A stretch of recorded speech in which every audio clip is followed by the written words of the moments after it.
గగనతలాన్ని శత్రు దుర్భేద్యంగా మార్చేందుకు ఉద్దేశించిన ప్రతిష్టాత్మక మిషన్ సుదర్శన చక్రను రూపొందించే పనిలో త్రివిధ దళాలు నిమగ్నమయ్యాయి. ఈ మిషన్ కింద దేశవ్యాప్తంగా బహుళ స్థాయి గగనతల క్షిపణ రక్షణ వ్యవస్థను ఏర్పాటు చేయనున్నాయి.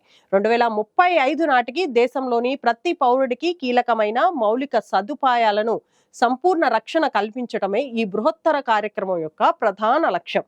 భవిష్యత్తు సవాళ్లను అధిగమించేందుకు రక్షణ రంగంలో స్వలంబన కోసం సుదర్శన చక్రను రూపొందిస్తున్నారు.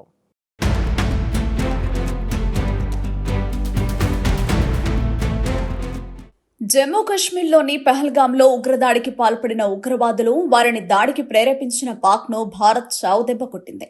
పెహల్గాం ఉగ్రదాడికి ప్రతీకారంగా భారత్ ఆపరేషన్ సింధూర్ పేరిట దాడులు జరిపింది. భారత సైన్యం దాడుల్లో పాక్ పీఓకేలోని కీలక ఉగ్ర స్థావరాలు ధ్వంసమయ్యాయి. అంతేకాదు పాక్కు చెందిన కీలక ఎయిర్ బేస్లు సైతం తీవ్రంగా దెబ్బతిన్నాయి. భారత గగనతల రక్షణ వ్యవస్థలను ఛేదించలేకపోయిన పాక్ ఆయుధాలు నిర్వీర్యమైపోయాయి. భారత సైన్యం దాడుల తీవ్రతకు పాక్ సైన్యం బెంబేలెత్తిపోయింది. ఆపరేషన్ సింధూర్లో భారత దళాలు సమన్వయంతో చేసిన దాడులతో పాక్కు తీవ్ర నష్టం వాటిల్లింది. భారత సైన్యం దాడులను ఎదుర్కొనే సత్తాలేక చివరకు పాక్ భారత్తో కాళ్ల బేరానికొచ్చింది. ఇరు దేశాలు కూడా కాల్పుల విరమణకు అంగీకరించాయి.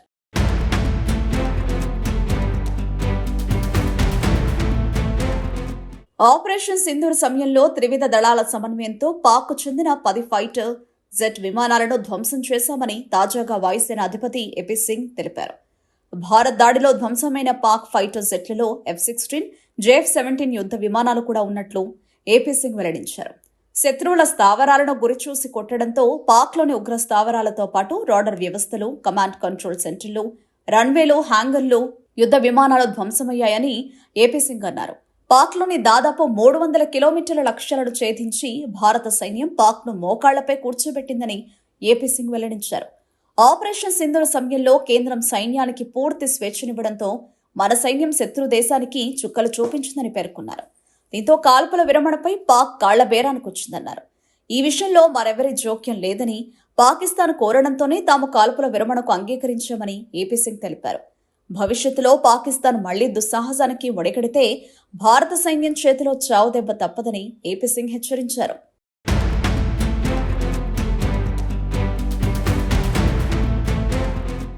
ఆపరేషన్ సింధూర్ సమయంలో భారత వాయుసేన సత్తా ఎలాంటిదో యావత్ ప్రపంచం చూసిందని వాయుసేన అధిపతి ఏపీ సింగ్ అన్నారు.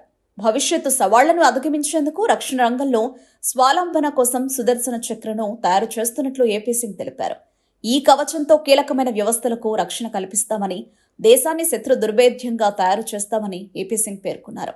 గగనతల రక్షణ వ్యవస్థ సుదర్శన చక్ర కోసం ఇప్పటికే త్రివిధ దళాలు పని ప్రారంభించాయన్న ఏపీ సింగ్ 2035 నాటికల్లా ఈ కొత్త భద్రతా వ్యవస్థ పనిచేయడం ప్రారంభించేలా చర్యలు తీసుకోవాలని ప్రధాని మోదీ తమకు సూచించారని తెలిపారు. ఇతర దేశాలతో ఘర్షణలు తలెత్తిన సమయంలో వాటిని ఎదుర్కోవాలి, పరిష్కరించుకోవాలనే విషయాలకు భారత్ ఆదర్శంగా ఉందని ఏపీ సింగ్ అన్నారు. ఒక స్పష్టమైన లక్ష్యంతో భారత్ ఆపరేషన్ సింధూర్ను ప్రారంభించిందని, అది నెరవేరగానే ఘర్షణను నిలిపివేసిందని ఏపీ సింగ్ అన్నారు. ప్రపంచ దేశాలు ఈ విషయాన్ని భారత్ నుంచి నేర్చుకోవాలని ఏపీ సింగ్ సూచించారు.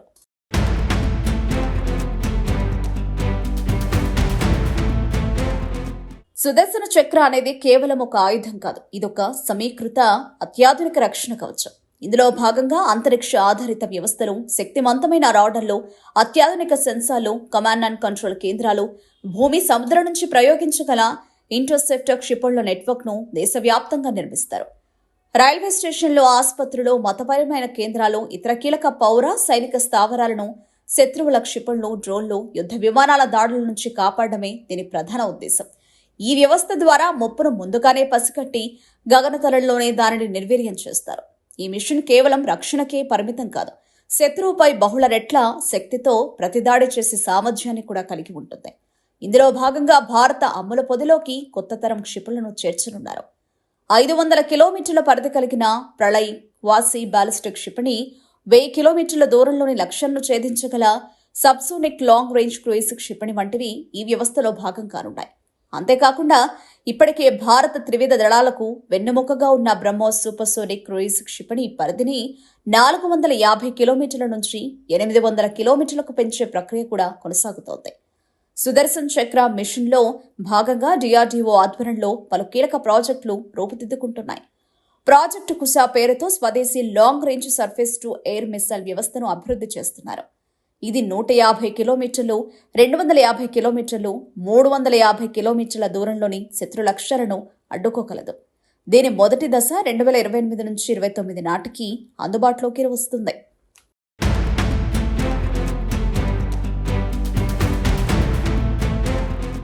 భారత్ ఇప్పటికే తన గగనతల రక్షణ సామర్థ్యాన్ని పలుమార్లు నిరూపించుకుంది. రష్యా నుంచి కొనుగోలు చేసిన S-400 గగనతల రక్షణ వ్యవస్థ పాకిస్తాన్కు చెందిన 5 యుద్ధ విమానాలను ఒక భారీ నిఘా విమానానికి ఏకంగా 300 కిలోమీటర్ల దూరంలోనే గుర్తించి కూల్చివేసింది. ఇక ఇప్పుడు గగనతల రక్షణ వ్యవస్థ సుదర్శన చక్రను త్వరలోనే అందుబాటులోకి తీసుకువచ్చే ప్రయత్నాలు జరుగుతున్నాయి.